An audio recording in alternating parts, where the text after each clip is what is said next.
Technologies of consciousness. These are technologies of the spirit, and there's no reason that they have to be hidden. I mean, you might have to work a little bit to get them and have certain responsibilities, but to make them off limits and to turn them into some kind of bad, shunned phenomena is just not true. It's just not fair either, really.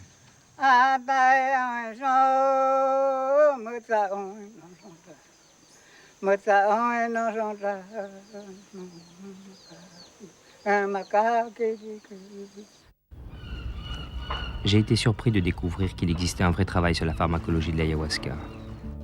Jess Callaway, docteur en pharmacologie à l'université de Kyopo en Finlande, et Charles Grob, psychiatre en activité à l'hôpital de Torrance à Los Angeles, ont participé au Brésil Ayahuasca Project, la plus importante étude expérimentale sur l'ayahuasca jamais réalisée. Ils ont pendant des mois suivi 15 utilisateurs de la plante, procédé à des analyses de sang, des électrocardiogrammes, surveillé la pression sanguine et suivi psychiatriquement ces individus. Avant et après les sessions, ils ont procédé sur un sujet à des scanners du cerveau. Leurs résultats sont exemplaires. L'ayahuasca ne provoque ni accoutumance, ni toxicité physiologique. Au contraire, les niveaux de sérotonine, notre antidépresseur naturel qui normalement baisse après l'usage de toutes les drogues connues, étaient ici en augmentation dans le sang. Des modifications physiques temporaires du cerveau avaient été enregistrées. Elles signalaient un accroissement provisoire des neurorécepteurs alloués à cette même sérotonine. Ces découvertes sont proprement révolutionnaires sur le plan des potentiels thérapeutiques. Les Indiens sont intrigués par ces touristes occidentaux qui, comme moi, débarquent en quête d'expériences mystiques sur la trace de Carlos Castaneda ou de William Burroughs. Pour eux, le monde invisible est une réalité qu'ils n'ont pas besoin d'explorer. Elle est inscrite dans leur culture. Ils ne vont voir le chaman que lorsqu'ils sont malades. Le contact concret avec les autres mondes est dangereux, mais le chaman est là et son pouvoir les protège. Kesten Betsa m'a demandé pourquoi je voulais participer à un rituel. Je lui ai répondu assez déterminé que je voulais savoir. Ainsi, guidé par lui, j'ai pénétré le monde des visions. Là-bas, j'ai tremblé en affrontant mes peurs. J'ai vomi en découvrant ma noirceur. Et j'ai pleuré en traversant la lumière. J'étais comme un enfant qui découvre un nouveau monde. Et ce n'est que bien plus tard que j'ai compris ce qui s'était réellement passé. Que dans tous ces rituels, par une technique, une connaissance qui dépasse mon entendement, il m'a guidé dans une violente confrontation avec mon identité. Ainsi il m'avait soigné, car ce n'est pour lui que de cela qu'il s'agit, soigner.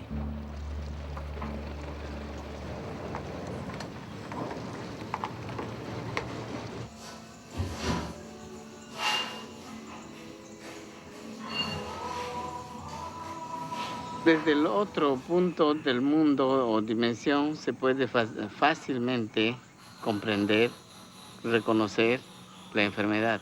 Las raíces de la enfermedad, uno puede ser psicológico, otro puede ser orgánico, otro puede ser espiritual.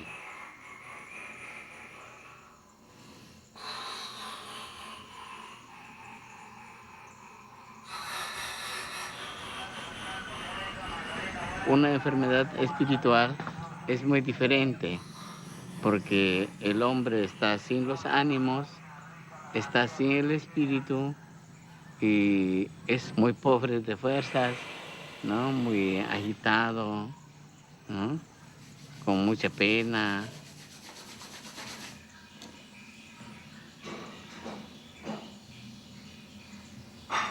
Podrías traer el día domingo en la noche para hacerle un buen trabajo. Ya. En la noche, a las 9 de la noche. A las 9. Pero Ya.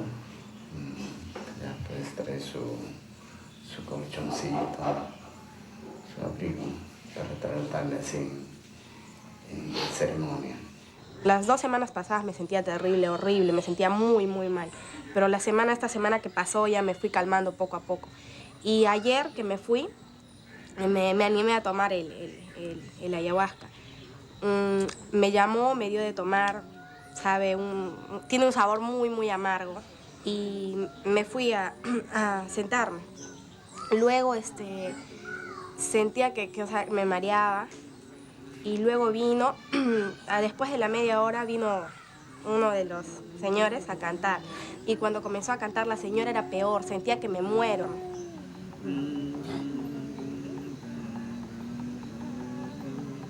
Y más o menos después de la hora habrá sido, después de que me cantó el señor, sentía que estaba soñando y una voz de una mujer que me decía, sí, esto es un sueño, no pienses que es tu imaginación, estás soñando no porque tú quieres, sino por el ayahuasca.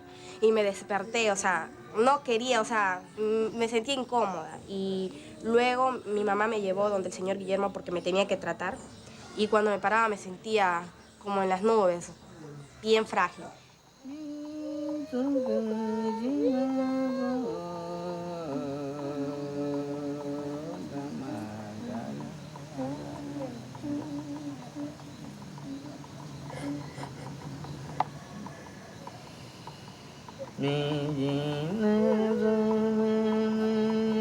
El chamanismo es una ciencia natural que los hombres han descubierto en todas partes de la tierra, según su raza, según su folclore, según sus épicas, según sus ritos, sus leyendas, sus cuentos y mitologías. El hombre siempre es una persona dedicado a las cosas espirituales. Prácticamente el hombre es como un animal religioso. Yo le veo mejor. Antes de ir no reía, pero ahora sí ya se siente bien. Sonríe mucho, ya no llora como antes, ya no dice, porque quería estar echada en la cama y quería estar cerca a mí, así agarrándome, así abrazándome, así.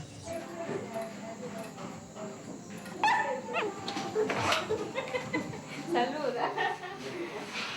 La parte de Pablo está dando huevos.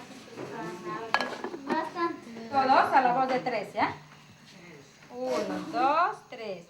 Cumpleaños feliz, te deseamos a ti.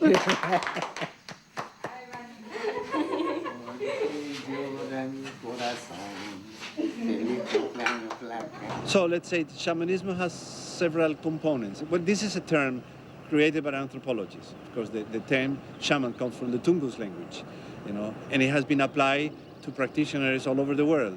So, and it's applied even to modern practitioners, Western practitioners. So it's a term that has been used so much. It's very difficult now, to define somehow, what it will be a real shaman. But I would say that we have several characteristics. It will be a man or a woman who is able to enter a modified state of consciousness, and by means of, and in this trance state or whatever, non-ordinary state, he is able to contact spirit realm, spirit world, in the name of his community.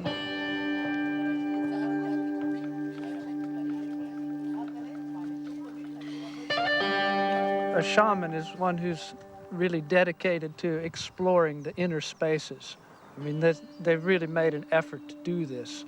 And as a scientist, I have to say that we don't and we can't know everything, and that there's so many things that we can't know and don't know, that we have to leave open the possibility that there are people like shamans who can tune into information that's not readily available to other people.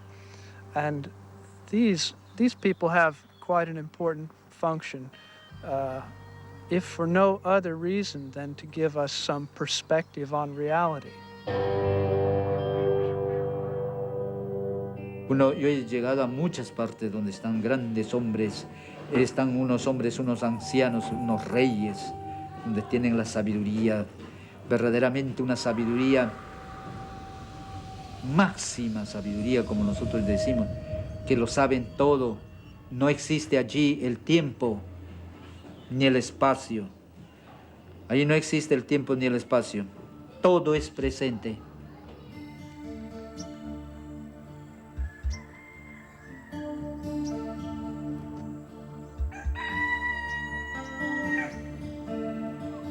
Well, usually, when we look at Western science, there's the Cartesian Newtonian thinking is seen as something that is very rational, very far from non-ordinary states. And we forget that the inspiration for Descartes, for the Discours de la Méthode, came from a dream, and a dream within a dream, basically, from a non-ordinary state of consciousness. So that as long as we stay in the ordinary state of consciousness, with all the scientific methods and all the scientific instruments, we are just exploring a segment of reality. And we are missing sort of a significant part of the story that is revealed in these non-ordinary states. Of course, that is the way in non-ordinary states the yogis get their wisdom. I mean, it's these people tap some kind of sources of wisdom that are not available in the ordinary state of consciousness. They show either a radically different perspective on the everyday reality, or they show us normally invisible realities that are extremely important for a really true, deep understanding of who we are and what the nature of reality is. Et donc je pense que encore aujourd'hui, dans tout être, il y a une dimension chamanique fondamentale, par exemple lorsqu'il rêve. Chaque nuit, l'homme redevient cet être mythique. Le problème, c'est que justement, il prend cette réalité mythique pour une réalité non réelle. Justement, cette idée de dire qu'il y a des réalités non réelles me fait rigoler, parce qu'en fait, tout est réel. Donc la réalité du rêve est aussi réelle que la réalité de cette prairie ou de ce ruisseau derrière moi, ou de cette caméra qui nous filme. Mais elle est différente. Et c'est précisément ça qui est intéressant. C'est le fait que nous ayons des réalités différentes et que pour pouvoir comprendre le monde, il faut pouvoir passer d'un niveau de réalité à un autre. Los espíritus se oye acá que cantan bien, bien, te está hablando y te dice esta canción es para esto, para este otro, te explica. Y uno, si dieta bien, lo canta perfectamente como el espíritu lo canta. Por medio de esa canción se los llama. Es casi como un teléfono que usamos para llamar a una persona. Melodies that are used in ayahuasca ceremonies, but all throughout religions all around the world throughout time, have found sacred sounds that seem to be beneficial in inducing certain states of consciousness.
Les premiers temps, je me roulais par terre flottant dans mon corps, écran vivant de ces visions. Elles me transperçaient de part en part. Petit à petit, j'ai compris. Il fallait se concentrer pour se laisser traverser par cette forme inconnue de langage sans mots, pour le laisser déplier ses mystères à l'intérieur de l'esprit. la réalité de ce monde apparaît aussi concrète que la réalité matérielle. Plus forte encore, car je ressentais dans mon corps ce que je voyais. Les images et les sensations étaient unifiées. Kestenbetsa et la plante m'amenaient dans un autre monde. Elle était le véhicule, il était le pilote.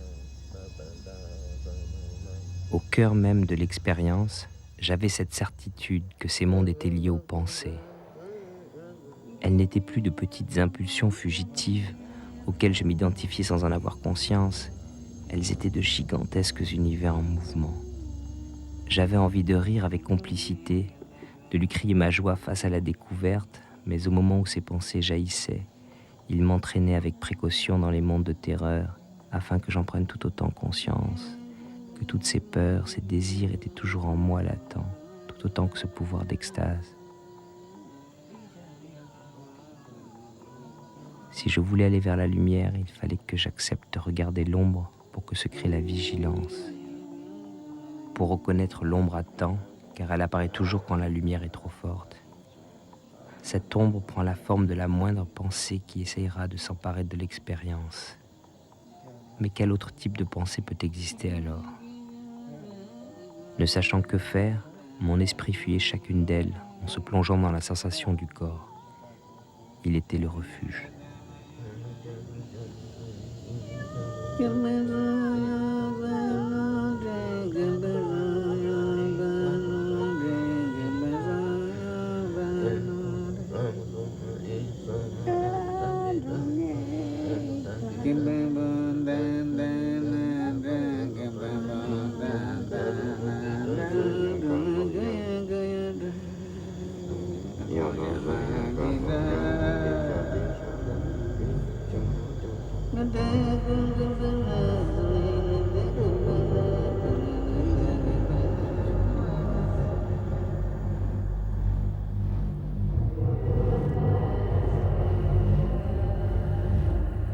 Quite often with ayahuasca visions, there's a coherence to the vision. There's a message to the vision. There's intrinsic meaning to what is being perceived. La chacruna es como la vista. La chacruna es como la vista. Abre la mente y la vista y entonces puede captar muchas cosas. Las visiones que se puede encontrar a la serpiente es la madre de la planta, ¿no? Que representa. Esta serpiente puede ser también un medio de viaje. Esta serpiente también puede ser un maestro en la enseñanza.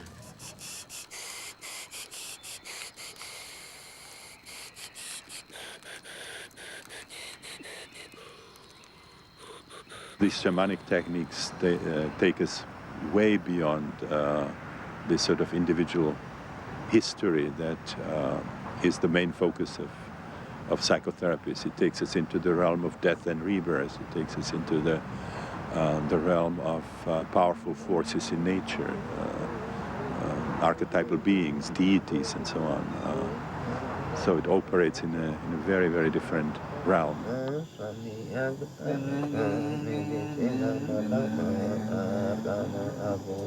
I think about archetypes as kind of primordial, universal forms that somehow have objective existence. Je pénètre en quelques minutes le monde des visions. Il chante, je me détends enfin. Les yeux mi-clos, j'observe un long balai de serpents qui laisse place à des crocodiles. Je suis surpris car c'est la première fois que j'ai une telle vision. Je ressens l'extase et la laisse lentement pénétrer mon corps.